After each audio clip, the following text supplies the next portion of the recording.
Bismillahirrahmanirrahim. Alhamdulillahirabbil alamin. Allahumma sholli ala sayyidina Muhammad wa ala ali sayyidina Muhammad.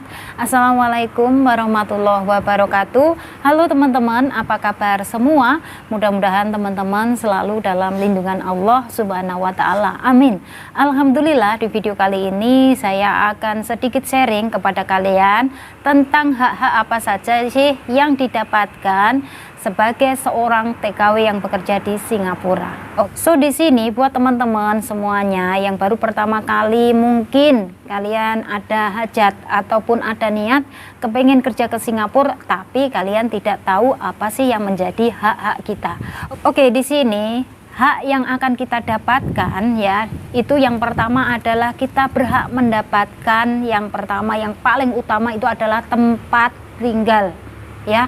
Di sini teman-teman, tempat tinggal itu gratis, nggak bayar ya. Kalau kita menjadi seorang TKW di Singapura itu tinggalnya ya satu atap dengan sang majikan, itu gratis. Oke. Yang kedua, kita mendapatkan 3 kali sehari makan, makanan yang bergizi. Oke.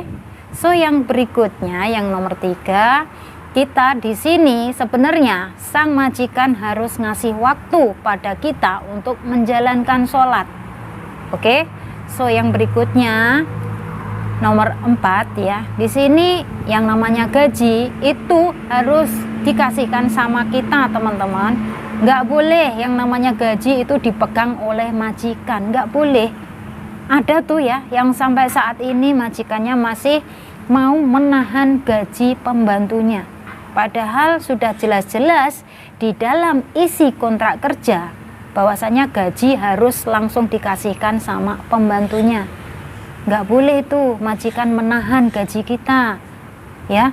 Terus yang berikutnya teman-teman, misalkan kalian sudah finish kontrak 2 tahun ya, terus kalian itu memilih untuk tidak pulang ke Indonesia atau kalian lanjut, nah itu sang majikan harus ngasih uang tiket, harus ngasih uang lembur 2 minggu, atau bisa dibilang home leave 2 minggu. Itu adalah separuh dari gaji kita. Lumayan kan Mbak? Jadi misalkan gajinya 700, separuhnya itu adalah 350 plus uang tiketnya berapa, kayak gitu. Itu adalah hak-hak kita sebagai TKW di Singapura ya teman-teman. Dan di sini sebenarnya majikan itu juga nggak boleh yang namanya main fisik, itu nggak boleh. Di dalam isi kontrak kerja itu semuanya tercantum ya. Terus misalkan majikan itu ngomong yang kasar-kasar itu sebenarnya juga nggak boleh. Tapi di sini memang sudah seperti hal wajar, seperti sudah biasa aja. Jangan kaget ya Mbak, nanti misalkan kalian baru pertama kali kan bekerja di rumah majikan. Terus misalkan majikan kalian tuh saking jengkelnya ya, terus sampai kalian tuh dikatain bodoh, terus dikatain stupid, dikatain lagi kamu nggak bisa kerja ya, bodoh kamu, kayak gitu kan. Itu jangan dimasukkan ke hati. Saya sendiri juga dulu selalu dimasukkan ke hati teman-teman ya. Jangan sampai Mbak, nanti yang ada malah rugi sendiri. Nanti kalian menjadi tertekan, menjadi beban pikiran, terus akhirnya timbullah sebuah penyakit. Jangan sampai ya Mbak ya. Misalkan teman-teman, saya kasih bocoran, kalian di situ merasa benar-benar nggak nyaman, merasa benar-benar nggak betah, jangan mencoba untuk bertahan. Kalian langsung aja ngomong sama majikan, entah itu keputusan majikan mau mulangin kita ke Indonesia lah, atau mau mulangin kita ke agent lah, terserah. Karena apa? Di sini kalau misalkan kalian sudah nggak betah, kalian sudah merasa nggak nyaman, tapi kalian mencoba bertahan, itu nantinya kalian bakalan rugi sendiri. Iya, nanti kalau kalian itu benar-benar kuat, tapi kalau nggak kuat, ujung-ujungnya sakit, jatuh sakit. Terus kalian harus mikir teman-teman, keluarga yang ada di Indonesia itu loh, itu sebenarnya mengharapkan kita kerja di luar negeri ini benar-benar bisa menjadi orang sukses, bisa membahagiakan keluarga. Tapi kan nggak tahu, keluarga kita di Indonesia kan nggak tahu bagaimana perjuangan kita di rumah majikan, nggak tahu kan. Dan di sini yang namanya nasib nggak ada yang sama Mbak.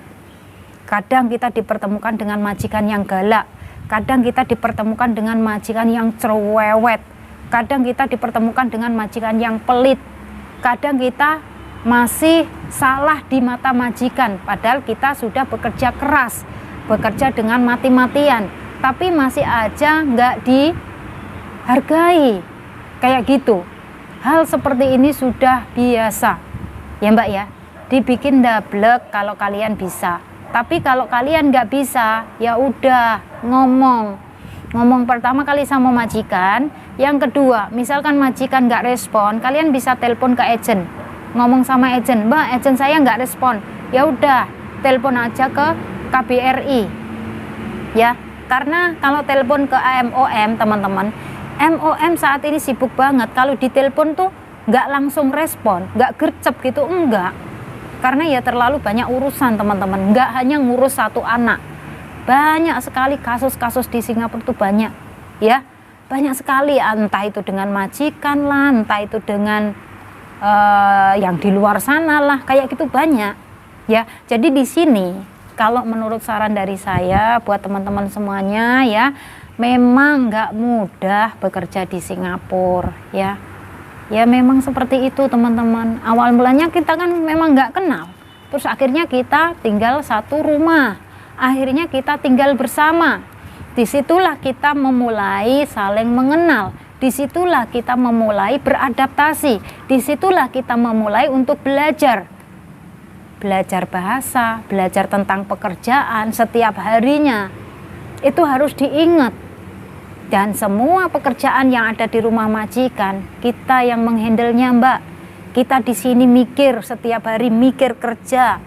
Besok harus ngerjain apa ya? Besok harus masak apa ya? Belum lagi untuk antar jemput anak sekolah, belum lagi nanti harus belanja, belum lagi untuk yang lain-lainnya. Ada juga yang harus nyuci mobil lah, ada juga nanti yang banyak sekali. Apalagi kalau misalkan anak majikan itu lebih dari 3, kalian bakalan super sibuk sekali.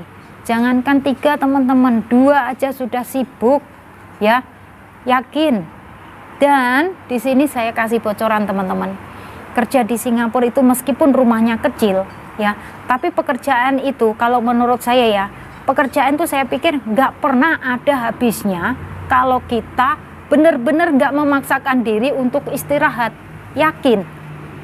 Saya saja sampai bingung, ya Allah, pekerjaan ini kapan ya habisnya? Nggak pernah ada habisnya. Pekerjaan tuh terus ada. Kalau ini sudah selesai nanti ada lagi. Kalau sudah selesai ada lagi. Kayak gitu. Sampai saya tuh heran, pekerjaan kok nggak ada habisnya, kayak gitu. Ya, apalagi di sini kan saya pembantunya cuma 1, ya teman-teman. Saya nggak ada yang namanya teman kerja satu rumah. Memang saya juga nggak suka. Saya dari dulu tuh kalau ada teman kerjanya kayak gitu ya nggak pernah cocok, ya. Lebih baik saya kerja sendiri, karena saya ini orangnya ibaratnya selalu dipojokkan kayak gitu. Meskipun saya sudah lama di situ, ya tetap aja sama. Lebih baik kerja sendiri, karena di sini memang banyak sekali, ya. Jadi ya, tapi nggak semuanya, ya, nggak semuanya yang namanya kita punya teman tuh jahat, nggak. Ada juga yang punya teman kerja itu orangnya juga baik, bisa diajak kerja sama, tuh ada, ya. Tapi ya nggak semuanya, juga tergantung dari nasib kita, kayak gitu, ya. Oke, di sini buat kalian semuanya, ya, yang saat ini sedang proses, ya teman-teman, misalkan nanti kalian sudah berada di rumah majikan, terus kalian sudah ada 1 bulan atau mungkin 2 bulan, ya, kalian mau liburan tuh bingung liburan kemana sih, kayak gitu. Ya, di sini saya kasih tahu bahwasanya untuk mbak-mbak TKW itu biasanya kalau liburan itu pada sukanya datang ke Paya Lebar, ke City Plaza, kayak gitu. Di sana tuh memang tempatnya orang-orang Indonesia. Di sana banyak sekali, Mbak, kebutuhan-kebutuhan Indonesia yang kalian perlukan, ya. Banyak sekali, mulai dari makanan, ya, terus nanti ada skincare juga. Di sana juga ada yang namanya tempat pengiriman uang, ya, banyak banget lah. Terus ada juga yang namanya misalkan kalian kepengen beli pulsa, banyak sekali, pokoknya komplit yang ada di City Plaza, Oke teman-teman, semoga saja sharing dari saya ini bisa bermanfaat ya. Di sini nggak lupa juga saya memberikan doa, memberikan kalian support. Semoga diberikan kemudahan, kelancaran, semoga bisa sampai ke Singapura semuanya dengan lancar, dengan selamat. Kalian cocok dengan majikan, terus langsung bisa sampai finish kontrak. Amin. Oke ya, kalau bisa nambah lagi buat yang masih muda-muda ya toh. Kalau yang udah tua-tua mah ya mungkin kepikirannya udahlah 1 kontrak aja lah, cari modal aja, nggak usah terlalu lama menjadi TKW. Ada juga yang berpikiran ya nanti insya Allah aku mau nambah lagi lah, di Indonesia mau kerja apa susah juga kayak gitu ya. Tapi orang kan masing-masing pikirannya. Oke teman-teman, semoga saja sharing dari saya bisa bermanfaat dan bisa memotivasi buat kalian semuanya. Dan saya akhiri sampai di sini. Akhir kata, wassalamualaikum warahmatullahi wabarakatuh. See you on my next video. Bye bye.